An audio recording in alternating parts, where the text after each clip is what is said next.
Ya, perlahan mengalami kenaikan dan menyentuh zona 1870.10, tapi kemudian ditutup di 1862. Apa yang terjadi? Ini berarti menandakan ada tembok yang cukup kokoh yang mungkin tidak akan semudah itu untuk dilakukan penembusan.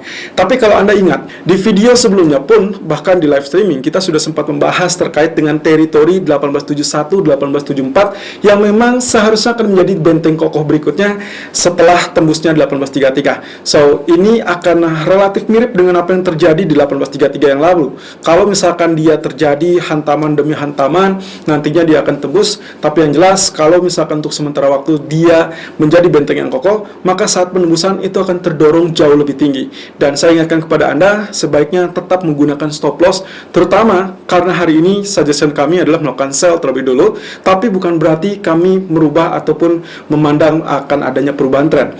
Ingat bahwasanya trennya masih tetap naik, karena setelah penembusan dua resisten kokoh berarti harusnya dia memang sudah confirm menjadi bullish kembali. Nah, artinya kalaupun dia mengalami penurunan hari ini ataupun saat ini, itu adalah efek sementara yang kami kategorikan sebagai pullback ataupun retest area support. Nah, dengan demikian potensi yang sangat wajar adalah yang sudah kami tandai sebelumnya atau yang sempat kami share di pagi hari tadi, yaitu dengan areal di kisaran 1824, 1833. Jadi kalaupun penurunan katakanlah dengan retail sales yang sangat tangguh, yang sangat kuat nanti malam, ternyata dia menekan emas, maka kemungkinan paling maksimal kita harapkan 1833 tetap kokoh dan kemungkinan dia baru nantinya akan terjadi rebound. Nah, berkaca kepada apa yang terjadi dalam 2 bulan terakhir, terutama saat kita mendapatkan boosting ataupun dorongan kenaikan yang sangat prima setelah rilis data CPI, tentunya akan ada halangan saat data retail sales dirilis. Dan itulah kenapa sebabnya pagi ini kami merekomendasikan lebih dulu melakukan sell, karena kemungkinan kalau kita lihat ekspektasi untuk malam ini, retail sales diperkirakan akan mengalami penguatan yang sangat fantastis di angka 1,2% dari sebelumnya 0,7%. Artinya apa?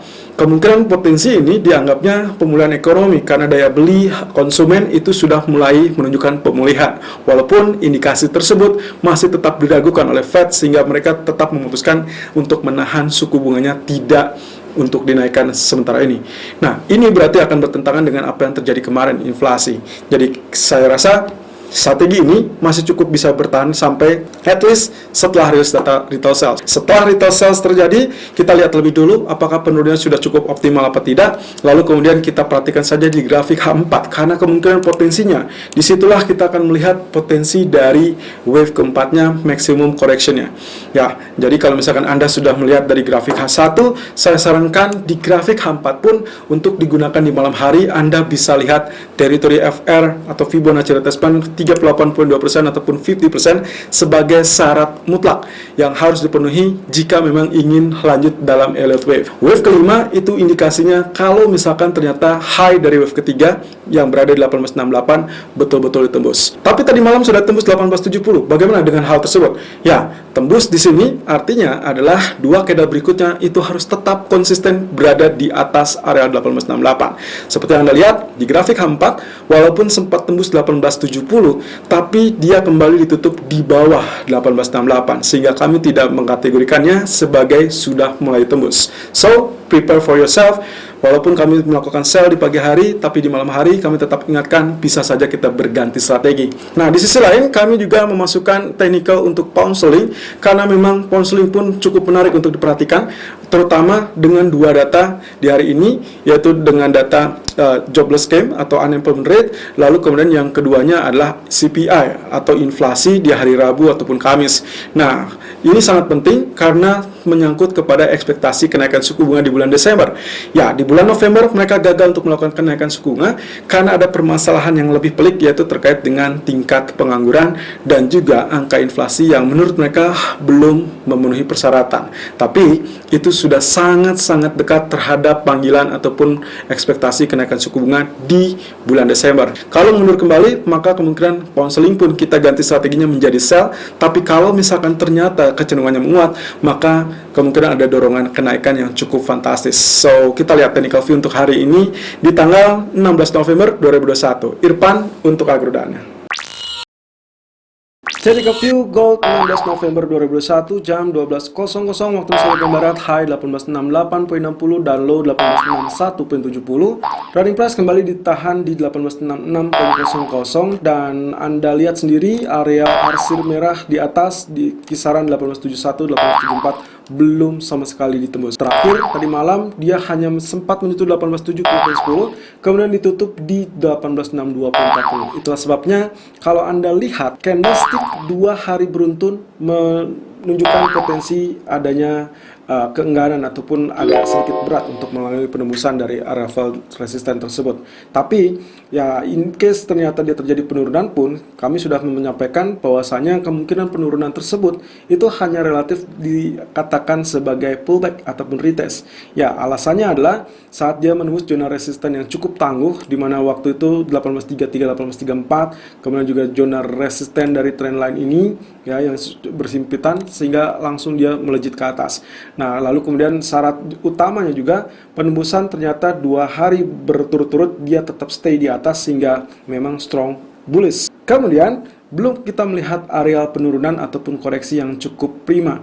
Meskipun kalau kita perhatikan lagi dari candlestick di tanggal 12 dan juga kemarin di tanggal 15 memang kecenderungannya membentuk tail yang cukup panjang, terutama di hari Jumat yang lalu dengan zona terendah 1845. So perkiraan saya kalaupun misalkan terjadi reversal ataupun koreksi sementara, saya hanya melihat area 1845 paling maksimal atau yang terdekat mungkin di 1848 1852. Tapi yang terjauhnya ekspektasi saya adalah hanya berkisaran 1833 yang paling tangguh, karena itu adalah sebelumnya sempat menjadi resisten tangguh, maka sekarang berfungsi sebagai support tangguh. Dan terakhir adalah 1825, 1824 itu diasumsikan sebagai zona trendline ini yang berarti lebih rendah. Dan ini berarti kategorinya, kalaupun misalkan dia masuk ke teritori 1824, 1833, itu masih kategorinya pullback yang cukup normal, sehingga kita tidak mengatakan bahwa itu sudah berubah arah ataupun berubah tren. Atau Anda bisa gunakan dengan Fibonacci retracement, tarik saja dari level terendah seperti ini sampai tertinggi yang kemarin 1870, dan Anda bisa lihat dari 1758 hingga 1870 kita mendapati 23.6% di 1843 ataupun 1827 di area 38.2%. Nah, biasanya kalau strong trend atau strong uptrend seperti ini, maka kemungkinan yang paling dekat itulah yang kemungkinan paling logis. Jadi 1843 or maksimum 1827. Sementara kalau kita lihat dari grafik H4, Anda perhatikan teritori yang ada di atas ini kecenderungannya flat ya, walaupun sempat beberapa kali tembus di atas 1868, terutama untuk yang kemarin sampai 1870. Nah, kalau seperti ini berarti kita bisa saja mengasumsikan bahwasanya kondisi kenaikan ini berada dalam teritori yang mungkin saja kita asumsikan sebagai triangle. Nah, ini adalah potensi yang kita sebut dengan ascending triangle. Artinya apa? Artinya kemungkinan pullback ataupun penurunan itu persis dengan apa yang tadi digambarkan di daily chart sebagai zona pullback saja. Karena kecenderungan dari ascending triangle adalah untuk menembus zona resisten. Ini berarti strategi awal yang sempat kemarin kita share bisa tetap digunakan.